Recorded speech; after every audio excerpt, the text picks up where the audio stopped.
मन मंदिरा गजर भक्तीचा.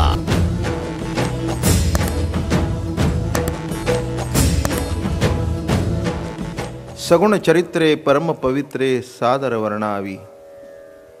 जेणे सत्वर मूर्ती अंतरी ठसावे. श्रीहरीची ऐशी कीर्तन मर्यादा या संताचे घरची. काय वर्णन करावं, काय सांगावं, असा एक दंडक आहे. इथे काही कुणी अगदी वेदशास्त्र संपन्न किंवा कोणी ज्ञाते किंवा विद्वान अशी मंडळी नाही आहेत. सर्वसामान्य माणसाला काय पटेल, काय रुचेल, तो परमार्थाकडे कसा वळला जाईल, परमार्थाची आवड त्याच्यात कशी रुजली जाईल, कशी वाढली जाईल, याच्याकरता सगुण चरित्र, सगुण गुणा, लीला वर्णन करणं भगवंताचं हे अलौकिक आहे. आणि हे व्यासांना कळल्यामुळेच भागवत कथा निर्माण झाली. त्यांना सुद्धा कळलं की 4 वेद 6 शास्त्र ज्ञान मोठं आहे. कुठे कळतं? कुणाला कळतो? अजातवादन, आरंभवादन, परिणामवादन, विवर्तन, अध्यासन, आरोप. किती जणांना कळतो? किंबहुना सांगणाऱ्याला तरी नीट कळतो की नाही कुणाला माहिती. बरं का? तेव्हा असा हा जो काही भाग आहे. आणि कृष्ण चरित्र का लोकप्रिय झालं? भगवंताच्या चरित्रामध्ये लीला आहेत, खोड्या आहेत, कर्तृत्व आहे, नेतृत्व आहे, भोक्तृत्व आहे. बरं का? हो, शृंगार आहे, शांतरस आहे, वीररस आहे. आणि म्हणून तो रसरूप भगवान आहे. रसरूप भगवान आहे. आणि रसरूप भगवान असल्या कारणाने तो रास क्रीडा करू शकला. हे लक्षात येणं महत्वाचं आहे. राजा परीक्षितीला 7 दिवसात उद्धार व्हावा म्हणून सांगितलेला भाग आहे हा. नाही का? राजा परीक्षितीच्या राज्यामध्ये कली येऊ शकत नव्हता, त्याला प्रवेश नव्हता. परीक्षिती काही साधा होता का? जन्माला आल्याबरोबर परीक्षण करू लागला की ज्याला मी पोटात बघत होतो तो बाहेर कुठे दिसतो. हे कृष्ण परमात्म्याने त्याचं रक्षण केलं ना. बरं का? उदरामध्ये कृष्ण परमात्म्याने रक्षण केल्या कारणाने जन्माला आल्याबरोबर तो असा बघू लागला, परीक्षण करू लागला. म्हणून त्याचं नाव परीक्षिती राजा पडलं. धर्मात्मा होता, मोठ्या कुळामध्ये त्याचा जन्म झाला होता असा हा राजा परीक्षिती. आणि बघण्यासारखं कौतुक आहे, विशेष आहे, अलौकिक आहे. कली तिथे कसा येऊ शकतो? मग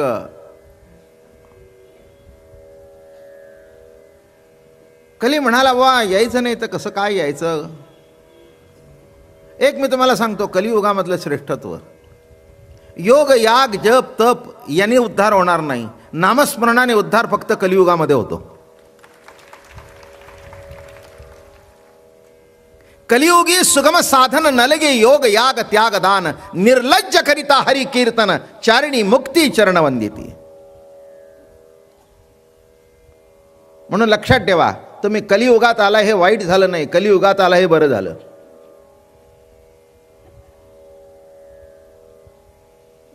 बरं का? हो, प्रवासाच्या दृष्टिकोनातून, साधनाच्या दृष्टिकोनातून, नाही का? पूर्वीच्या काळी स्वयंपाकाच्या भांड्यांचं प्रदर्शन,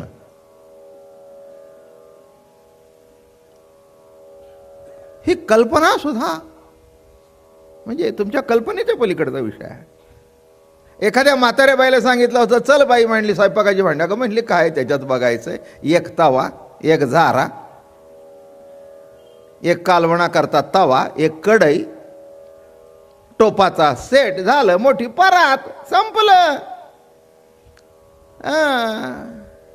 बरं, वाटण्याकरता पाटा, कुटण्याकरता खलबत्ता, मिक्सर बिक्सर काही नाही. आज काय प्रदर्शन स्वयंपाकाचं. वस्तूचंच प्रदर्शन असतं, तितकी रुची आहे की नाही मला माहिती नाही. काय असेल सुद्धा, नावं कशाला ठेवू मी, नाही असं काही मी म्हणत. हा, पण ते वाटण घाटण पुष्वी किती फार एक अलौकिक होतं. मग तिथेच अशा सुधारणा झाल्या, तसं कलियुगामध्ये ही सुधारणा व्हायला नको का? मोक्ष सुद्धा झटकन भेटायला पाहिजे. हा, दिल्लीला जायचं असेल तर दिवस लागत होते, महिना लागत होता. आज 1.5 तासात टच, नाही का? मग 1.5 तासात माणूस दिल्लीहून येतो, 1 दिवसात परदेशात जाऊन परत येतो. मग कलियुगामध्ये भक्तीचं साधन सुद्धा तसंच पाहिजे. म्हणून तो कलियुगात तुम्ही जन्माला आला, हे काही वाईट नाही आहे, फार चांगली गोष्ट आहे. नाहीतर सगळी योग याग जप तप ध्यान धारणा करता करता मरून गेला असता. आलं का लक्षात? हो, त्या कर्मकांडामध्ये तुम्ही सापडला असता म्हणजे फार मोठा अवघड गेलं असतं. इतकं काही सोपं नाही आहे. आमच्या गुरुजींना विचारा. आलं का लक्षात? कर्मकांड काही इतकं सोपं आहे का? फार अवघड आहे, फार अवघड आहे. म्हणून कर्मकांड करणारे गुरुजी सारखे नखाबोटावर मोजणे इतके. बाकींना नकोच आहे ना, अवघडच ना. अहो जरा जर कुठे चुकलं तर पाप, मग हे नसतं पाप कोण डोक्यावर घेतो? त्यापेक्षा कलियुगी सुगम साधन नलगे योग याग त्याग दान निर्लज्ज करिता हरि कीर्तन आणि चारी मुक्ती चरण वंदिती. मग तो कली म्हणाला, बाबा ठीक आहे, पण आम्हाला राहायला काहीतरी जागा तरी असू द्या कुठेतरी. राजमहाल नको, निदान झोपडपट्टी तरी. ते म्हणे तुला 4 ठिकाणं देतो. बार, मदिराघर, वेश्याघर, कसाई, खाटकाचं घर आणि जुगाराचा अड्डा. म्हणून या 4 ठिकाणी जाताना विचार करून जा. तुम्ही जात नसालच म्हणून इथे येत आहे. तेव्हा कुणी जर जात असेल तर कलियुगामध्ये फक्त या 4 ठिकाणीच कली असतो. मग तो कली म्हणाला, अजून एक स्थान मला द्या. ते म्हणाले, ठीक आहे, जिथे सोनं आहे तिथे तू जा. पुढचं ऐकून घ्या, महत्वाचं आहे. मग सोन्यात जर कली आहे तर देवाच्या डोक्यावर मुकुट सोन्याचा कसा? याचा अर्थ तिथे असा आहे की वाम मार्गाने जी संपत्ती आली तिथे कली आहे. अर्थ कळला का? कली कुठे आहे? हां, आता मला सांगा, विभूती योगामध्ये 10व्या अध्यायामध्ये सर्व धातूमध्ये सोनं मी आहे असं सांगितलंय. मग सोनं जर मी आहे तर कली तिथे कसा असेल? पण कोणच्या याच्यात कली आहे? मी मागेही सांगितलंय की वाम मार्गाने येतो तो पैसा आणि सन्मार्गाने येते ती लक्ष्मी. माझं बोलणं कळलं का? हो, काय साधं सरळ गणित आहे. एखादी गोष्ट जर चुकीच्या मार्गाने आली, भ्रष्टाचाराच्या माध्यमातून आलं तर तो पैसा आहे, ते पाप आहे. पण एरवी लक्ष्मी पूजन आपल्याकडे आहेच आहे. म्हणून लक्षात ठेवा, जेव्हा त्यांनी सांगितलं की जिथे सोनं आहे तिथे कली आहे, त्याचा अर्थ असा आहे की जिथे वाम मार्गाने आलं तिथे ते आहे. नाहीतर सुवर्ण ही सुद्धा विभूती आहेच. हां, आपल्या प्रत्येक बाईच्या गळ्यामध्ये मंगलसूत्राचा मणी हा सोन्याचा असतोच. आणि आपण बोलतो सुद्धा अगदी सोन्यासारखं बरं का. म्हणून अर्थ नीट लक्षात घ्या, म्हणजे त्याचा काहीतरी उलटसुलट अर्थ होणार नाही. म्हणून कलियुगामध्ये मग काय करावं? कलियुगी करावे हरीचे चिंतन. आणि ते हरीचं चिंतन करता करता करता करता त्याच्यामध्ये कृष्ण लीला ऐकावी, भगवंताची लीला ऐकावी आणि त्यातल्या त्यात सर्वश्रेष्ठ रासलीला बरं का. हो, रासलीला म्हणजे समर्पण लीला. आपलं सर्वस्व त्या भगवंताला अर्पण करणं नामे रासलीला. ह्या सुद्धा गोष्टी समजणं आवश्यक आहे. काय समर्पण, का समर्पित जीवन झाल्याशिवाय बाई आई होत नाही. तसं देवाला समर्पण सर्वस्व केल्याशिवाय देहप्रतीती, जीवप्रतीती, सर्व त्याला समर्पित केल्याशिवाय तिथे रास घडत नाही. प्रेमातून रास घडते बरं का. अलौकिक आहे हा प्रेम स्वरूप भगवान आहे, रसरूप भगवान आहे बरं का. रासेमध्ये रती 3 प्रकारचा आहे. सामान्य रती, मध्यम रती आणि समर्थारती. किती प्रकारचा रती आहे? लेख लक्षात ठेवा.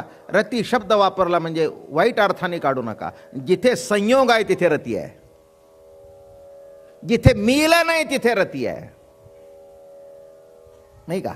ते योग्य जर मिलन घडलं तर परिणाम चांगला, अयोग्य घडलं तर परिणाम चांगला नाही. इथे सुद्धा माझ्या आवाजाचा याच्यावर स्पर्श होतोय. त्याचा परिणाम जर चांगला असेल तर तुमच्याकडे चांगला आवाज येईल, नाही तर येणार नाही. नाही तर मला सांगावं लागेल काहीतरी तुझं बिघडलंय रे बाबा. संयोग, नाही का. सामान्य रती म्हणजे काय?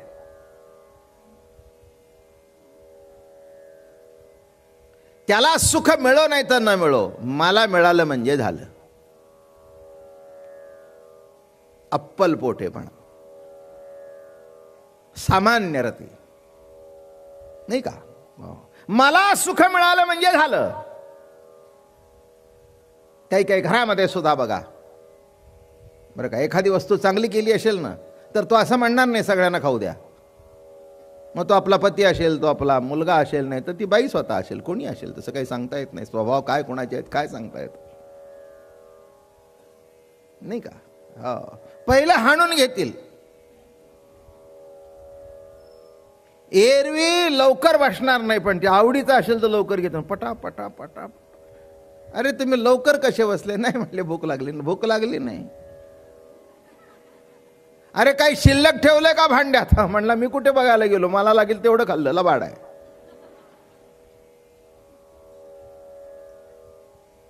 नाही का. हो, नवऱ्याचा सदरा फाटलेला का असे ना, पण मला आता मंगळागौरीला साडी पाहिजेच. तुमची पॅन्ट फाटली तरी हरकत, पण मला पाहिजे. देह सुखामध्ये एकमेकाची आवड बघणं नाही, मला भोग पाहिजे. लक्षात ठेवा, रती घडतो पण तो सामान्य रती आहे. मध्यम रती, त्यालाही सुख असावं मलाही सुख असावं. मध्यम रती. बोनस आल्याबरोबर मग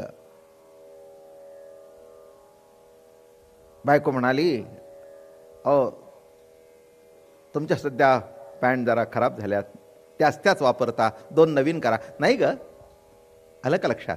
तसं काही नाही, मी करतो, तुलाही साडी घेतो, मुलांनाही घेतो. मध्यम रती, सर्व सुखी असावेत. तोही सुखी, मीही सुखी, मुलं बाळही सुखी, नवराही सुखी, बायकोही सुखी, नाही का. ही तारेवरची कसरत बायकांना करावी लागते बरं का जेवणाच्या टायमाला. सर्वांना आवडेल असं काय मोठा असतो. मग याला आवडेल ते, त्याला आवडेल ते, त्याला आवडेल ते, आणि सगळे पोट भर जेवले की काय झालं. म्हणून सगळ्यांना समानतेने सुख मिळणं हा मध्यम रती. बघा पुन्हा सांगतो, मीच सुखी व्हावा सामान्य रती, आम्ही सुखी व्हावं हा मध्यम रती, आणि मला नाही मिळालं ते हरकत नाही पण तोच सुखी असावा समर्थारती. काय सांगितलं मी? समर्थारती. आणि एखादी माऊली नाही, पुष्कळ घरामध्ये अशा माऊली असतातच. बरं का. हो, एक बाई जवळजवळ नाही म्हटलं तरी 99% स्त्रिया अशा असतात. अपवाद एखादा आहे म्हणून धरलं नाही का. मुलं बाळं येतात घरी, कामाला सकाळी जातात, कुठेतरी हॉटेलमध्ये खातात, संध्याकाळी येतात आणि एखाद्या दिवशी इतकी आडवा हात मारतात. मुलं बाहेर डायनिंग टेबलला बसलेले असतात, भांडी आतमध्ये असतात, मग ती येते वाढते, ती येते वाढते, ती येते वाढते. मग नवरा म्हणतो, अगं काय आम्हालाच वाढतेस, तुला काय शिल्लक आहे? हो, भरपूर आहे, भरपूर आहे. आणि मग सगळे जेवण बिवणं झाली, मग नवरा हात धुवायला येतो आतमध्ये, बघतो तर भांड्यात काहीच नाही. अगं म्हणाला, काय तुझं आहे वा, इतकं वाढलं, काही शिल्लक ठेवलं नाही. मग ती म्हणाली, अहो राहू द्या, माझं काय, मी कुठे जाते कामधंद्याला. आज किती दिवसांनी तरी मुलं बाळांन तुम्ही आनंदाने जेवला. खरं सांगू का, मला नाही जेवायला मिळालं तरी हरकत नाही, पण तुम्ही पोटभर जेवलात ना, हे बघून माझं पोट भरलं. समर्थारती, समर्थारती. दुसऱ्याच्या आनंदामध्ये आपण आनंद मानणं, ओरबडून घेणं नाही. मी सुखी, तसं लक्षात ठेवा. खरं प्रेम जिथे असतं तिथेच समर्थारती घडतो, नाहीतर हे ऑर्डिनरी चालूच आहे. मुलं बाळ होतात, देहाचं सुख घेतं का मिळतं का ओरबडून घेतं कोणाला माहित. क्षमा करा मला, पण एक लक्षात ठेवा, रती हा शब्द केवळ देहाच्या मिलनामध्ये येतो नाही आहे. आत्मा आत्म्याशी मिळणं हे सुद्धा एक आत्मरतीच आहे, आणि रासेचा विषयच तो आहे. मन मंदिरा गजर भक्तीचा.